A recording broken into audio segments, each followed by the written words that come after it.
San Francisco social worker shot in the face by a convicted felon out on parole. Is this a shocker?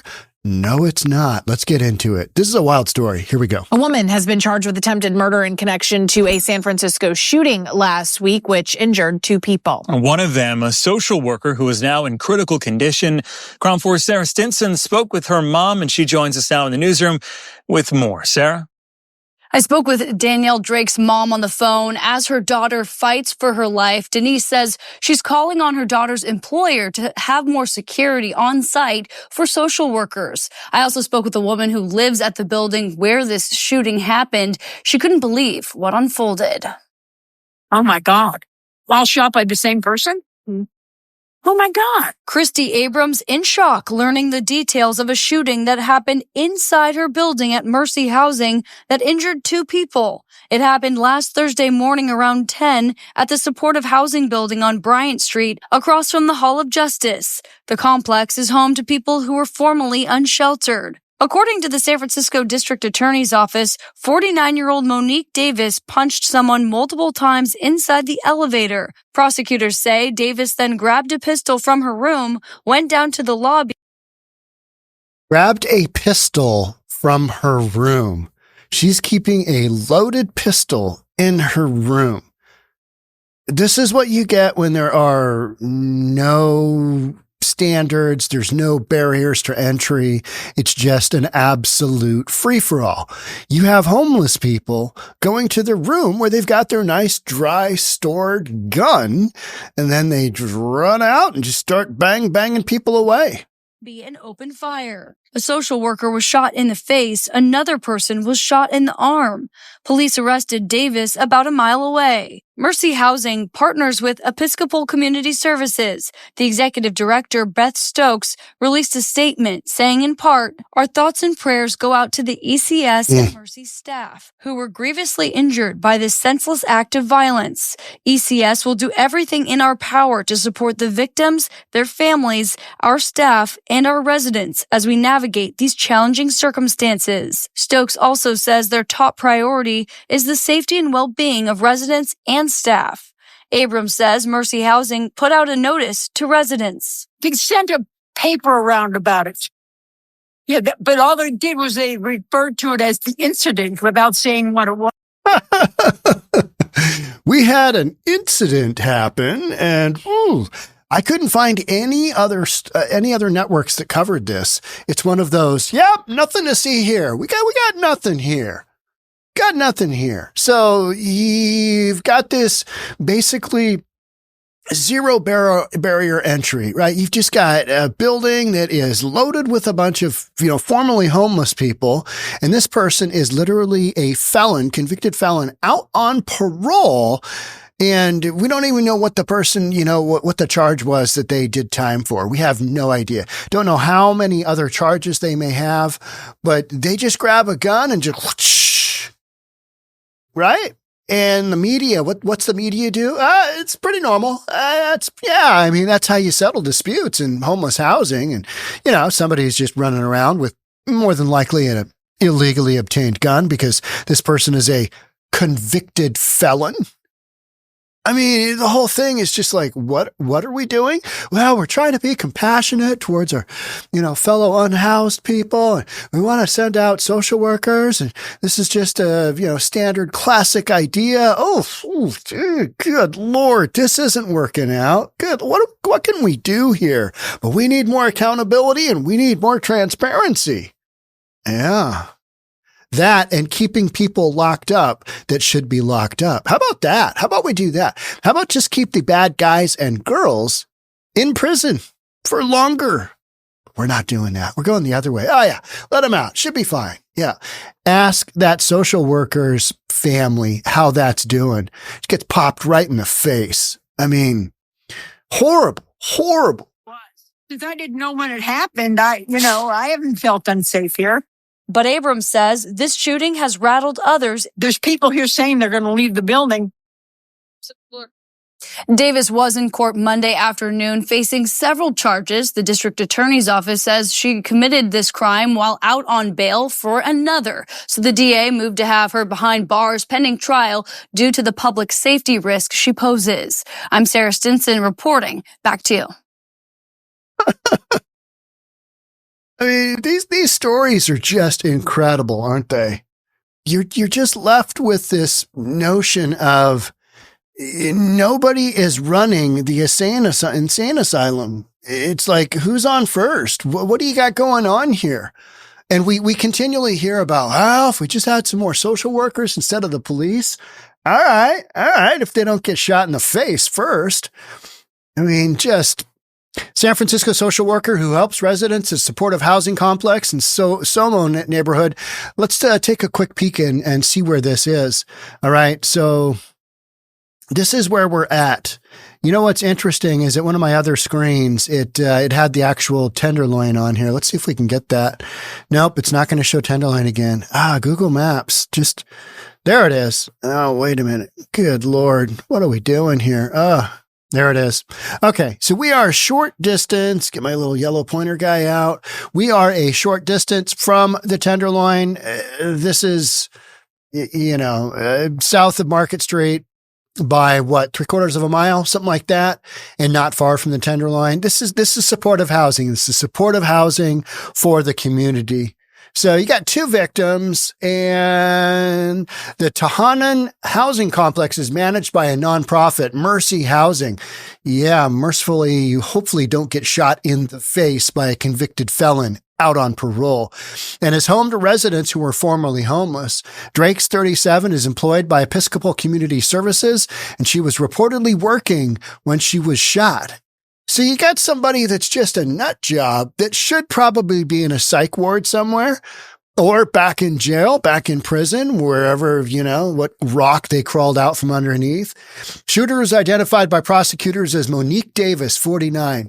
She's a convicted felon who clearly doesn't have access to a gun. So all this notion about, hey, we need to really ratchet down on gun ownership. Yeah, of convicted felons. Maybe just keep them in jail. Keep them in prison. What about that? Keep them incarcerated. Oh, no, we can't do that. That is racist. Episcopal Community Service Director told Kron 4 in a statement. Our thoughts, okay, we got all that. Yeah, that was just virtue signaling. The morning of January 2nd, Davis entered an elevator in the supportive housing complex and began punching someone inside the elevator. Pretty standard, behavior. I'm riding the elevator down. I'm going from the XYZ floor. I'm going down to the lobby. Throwing a couple of quick jabs there, and then get off. Well, that didn't really work all that well.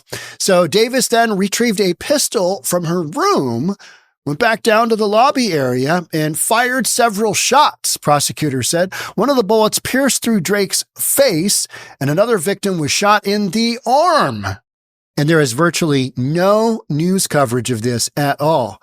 And it's because it has to do with homelessness, it has to do with social worker, it has to do with a convicted felon that should probably be in prison already, should probably not have been released, and a violent crime that shouldn't have happened. And yet here we are talking about it on News for Reasonable People. Shocker, right?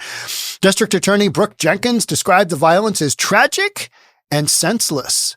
And I would say avoidable.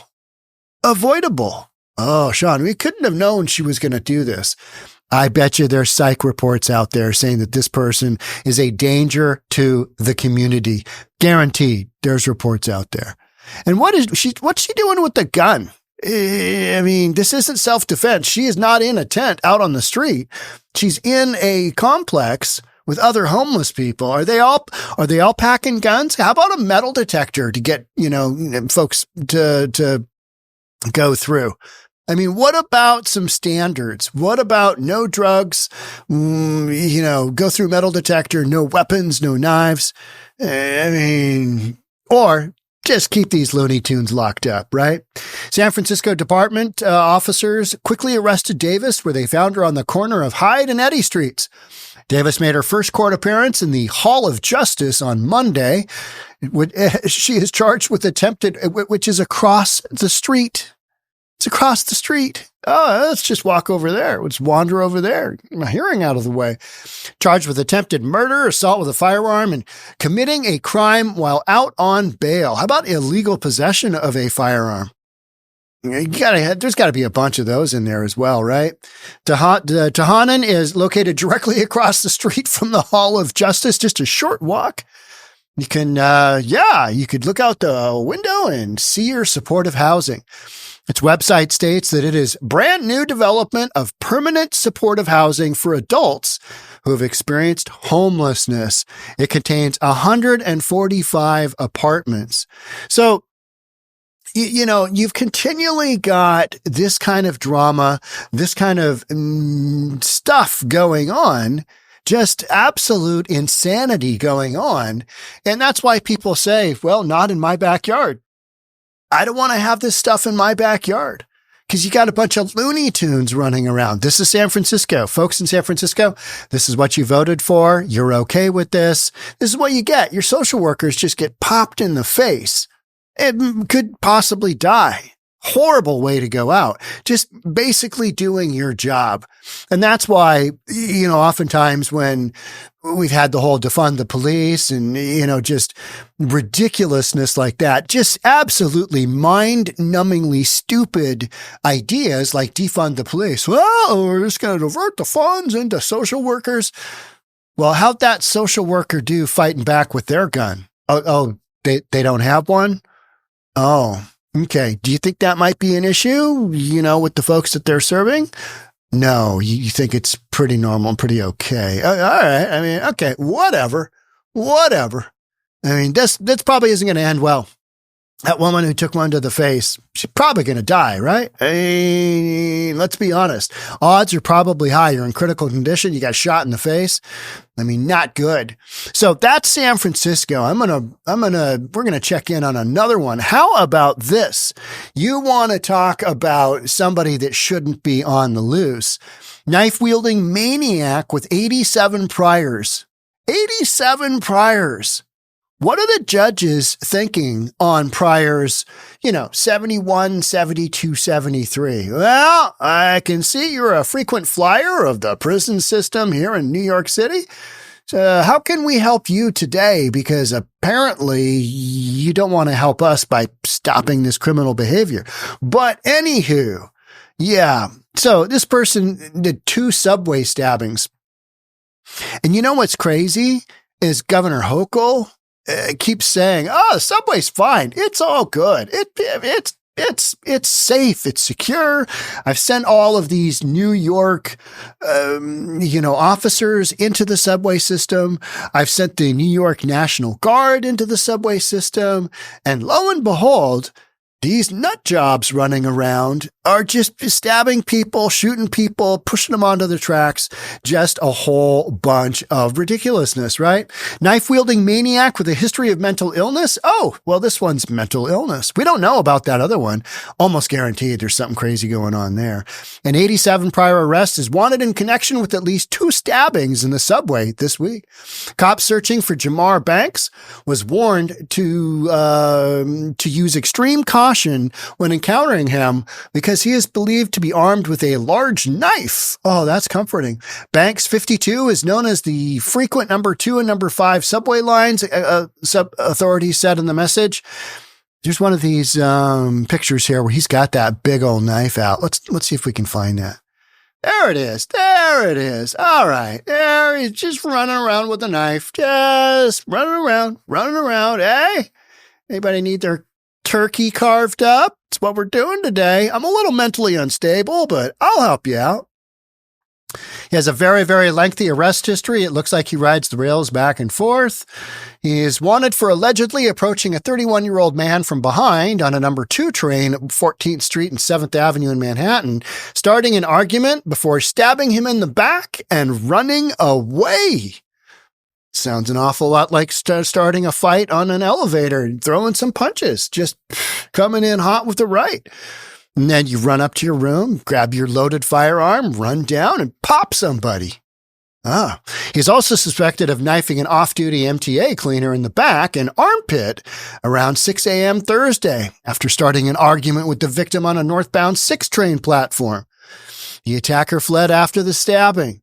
Banks' rap sheet includes arrests for charges including attempted murder, shocker, weapons possession, assault, criminal trespassing, turnstile jumping, and petty larceny, police sources said, and a partridge in a pear tree. Banks allegedly stabbed a man in the leg with a kitchen knife on a Manhattan subway around 11 p.m. on October 19, 2022. 26-year-old victim told police he boarded the northbound 2 and his attacker got on the 72nd Street and attempted to sit on his girlfriend's lap. Can you imagine? Yeah, get away from my girlfriend. All right. And I'm going to stab you. Oh, maybe we get off the next stop, honey. Let's go. Just some absolute nonsense, right? I mean, why is this guy not locked up? Why is he not in prison? Why is the other chick just running around shooting people with her gun in her room? Why is she not in prison? Because you've got a bunch of liberal politicians, judges, prosecutors that don't want to keep people in jail. I mean, the whole concept of Biden handing out the highest civilian medal to George Soros, who literally backed all of these district attorneys with this wildly liberal, progressive idea of criminal justice reform. This is all coming back. That's where this emanates from. That's why there's somebody out there running around with 87 priors. 87. Absolutely nuts. Absolutely nuts. Got the same thing going on here in Seattle. You got a bunch of mental people on drugs running around with weapons, preferably a kitchen knife, because we're not going to outlaw the kitchen knives, are we? Yeah, then there'd really be no turkey carving, would there? No. Yeah, not doing that. All right. That's it for me on this one. Just some insane stories, but these are becoming normal. It's like, oh yeah, it's a day that ends in Y in New York or, San Francisco or Seattle or Portland or LA or any one of the number of big liberal Democrat-run cities near you. All right. That's it for me on this one. Thanks so much for being here. I'll catch up with you in the next one. Bye for now.